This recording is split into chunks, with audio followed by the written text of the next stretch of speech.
Hey gamers, this is Liz Davidson from Beyond Solitaire, and this is my first ever video game review. I've been falling back in love with the Nintendo Switch recently, and I have been delighted to find out that the Switch is now home to so many visual novels because I love them. I thought I would try reviewing one that I just finished here on my channel, Doki Doki Literature Club Plus. I'm gonna start by showing you the content warnings, which are extensive. I chose to go into this experience blind, and I'm glad I did, but I will also say that they were not kidding when they put these in. I want to give you the option of going in spoiler-free, so I'm gonna start with a spoiler-free review. However, after this first spoiler-free part, I will offer slightly more detailed content warnings and then a review segment that has all the spoilers so we can really talk about the game. I'm going to give you ample warning though, and make sure that you check those timestamps.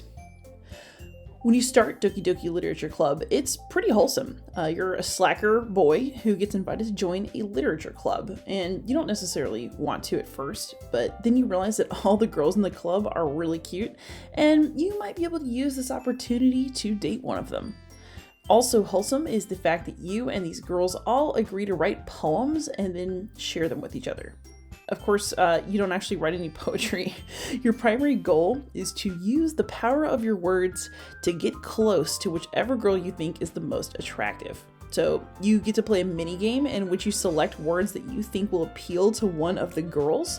And one is really cutesy, one is intellectual to the point of being pretentious, and one really loves poetry as an expression of strong emotion. So just do your best to impress the girl of your dreams. I actually thought this little mini game was super fun and hilarious. Since the game did start with all of those trigger warnings though, you'll spend this part of the game feeling mildly anxious and then waiting for the other shoe to drop, so enjoy the feeling. Without giving anything away, I will say that I really enjoyed this game. It has a very short runtime, but it's well worth the $15 download from the Nintendo eShop, and it's also free on Steam. I can safely say that you will never have played a game that's quite like this one. I thought that some of the darker content maybe could have been handled better, which I'll discuss in the spoiler-filled half of this review, but overall, Doki Doki Literature Club is a fascinating exploration of visual novels, their tropes, their possibilities, and the limits of gaming as interactive art.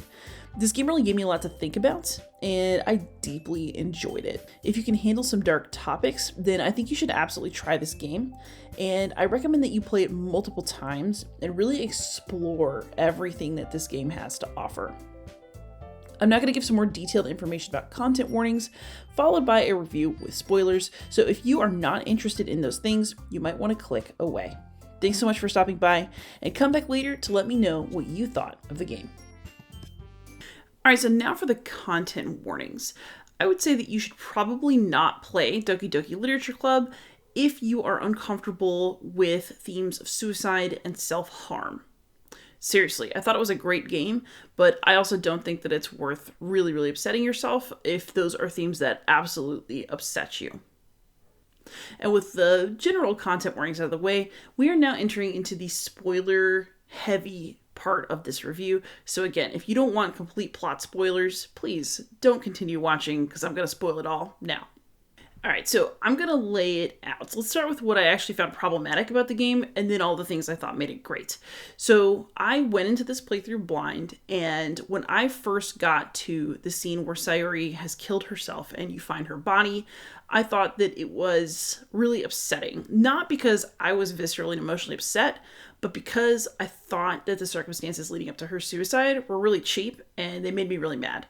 I think the reason for that is that I was already getting, this is really creepy, this is emotionally unhealthy vibes from her, because I'd wanted to spend more time with Yuri. She was clearly getting really upset about it, and then it kind of led me with the plot to agree to emotionally support her no matter what, because she's my best friend. And then it led me up to that choice where I am supposed to say we'll be friends forever or confess that I love her. And I just don't really think that I love you is the right thing to say in a moment where you're dealing with someone who is clearly dealing with a lot of mental instabilities, and you just want to make them happy. So I said that I wanted to just be her friend forever. And then, of course, a few scenes later, she's killed herself. And my character says to himself, oh no, what if I done something wrong? I should have been there for her. I should have been more emotionally available to her. And then he basically beats himself up with guilt. I didn't know at the time that she will also kill herself if you tell her that you love her and you will still blame yourself. But either way, I felt like I got forced into a situation where I had to tell someone that I loved them in an attempt to keep them from harming themselves. And I just don't like that in plot lines, especially where I'm being made complicit as the player of the game. I think it's worth saying that I'm a public school teacher and I work with teenagers every day. So I think one of the things that really bothered me about this is that, okay, yeah, all the characters in this game are over 18, and that's what it says in the disclaimer. 0 of the people in this game look or act like they are 18 and up. And I did not like the emotional setup of this game where your character seems to be presented as a model of like supportive behavior in this particular situation.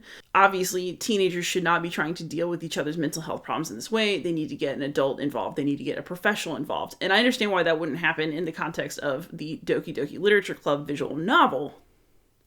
But I also am not sure that the way the writing was done for this was healthy, especially because I don't necessarily think that your character's reactions to what happens to Sayori are connected or caused by what Monica is doing behind the scenes, which you find out about later.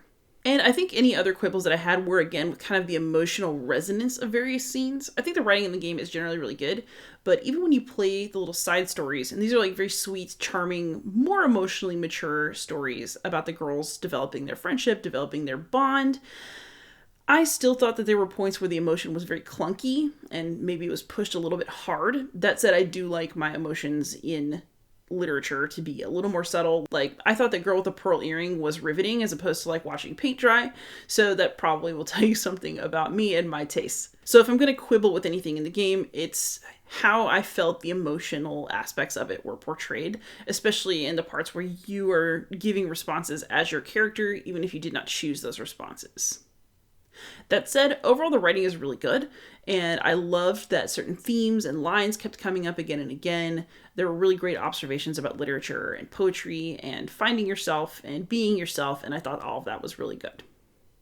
So beyond my writing quibbles, basically everything else about this game absolutely blew my mind. As I continued to play and realized that Monica was behind a lot of what was going on, I really loved that development and my journey of discovery, especially on that first playthrough.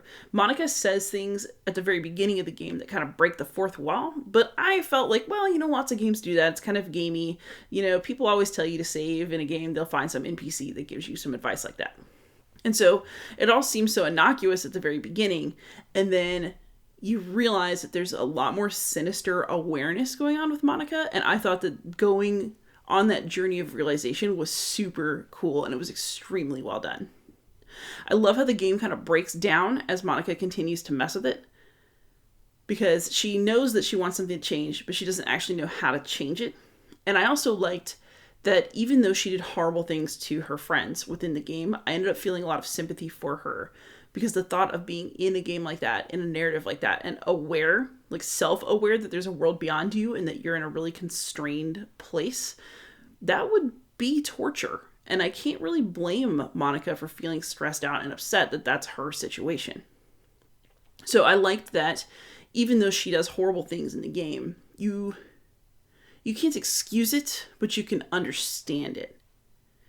And she herself also has sort of a compelling emotional journey throughout this short but punchy visual novel. The other really cool thing about your interactions with Monica is that they really challenge your perception that you're in control of the games that you play. And I thought that was really, really neat. As Monica begins to take over the game and she gives you fewer and fewer choices to work with, I felt like that was a really interesting challenge to visual novels in general, because a lot of it is text that you don't choose, but you do feel like your branching choices affect the game. And I also liked that there were parts of this game that kind of transcended just plain in-game stuff. So I played this on the Switch, which means that the PC that I was playing with on the Switch was within the game.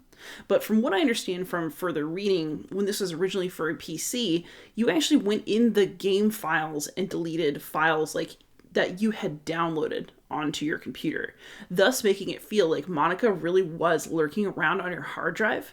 And the creepy effect of that is so cool. I'm really just delighted at that as a possibility in games and a way for games to express themselves and make you uneasy and to be art. Where it's something that's not just, this is in the visual novel, but it's, hey, interact with your computer's files and really feel like something's going on beyond the game. I really loved, even within the Switch version, reading messages and looking at little files internally and kind of getting a glimpse of the world beyond the game. And I also did get the physical copy of this for the Switch, and there was a special in there, like a little insert, that was even more fun because it really brought the corporation behind the game that Monica is in to life. It was really, really neat. So overall, I think that Doki Doki Literature Club absolutely deserves the praise that it has received to date. I really love the way that it showcases, I guess, the power of what games can do. And it really shows that games can be a kind of art that other forms of media just can't. I love the way that this game played with imagery, with interactivity, even with sound, where the soundtrack is a little bit off after Monica starts to mess with the game.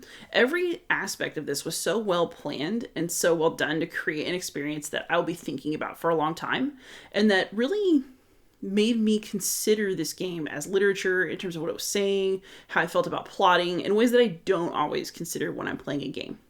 So this one is going to stick with me for a long time, and I think that if you can handle some of the more difficult emotional elements in it, that it's definitely a must play. Thanks for watching my first ever video game review, and happy gaming, everyone.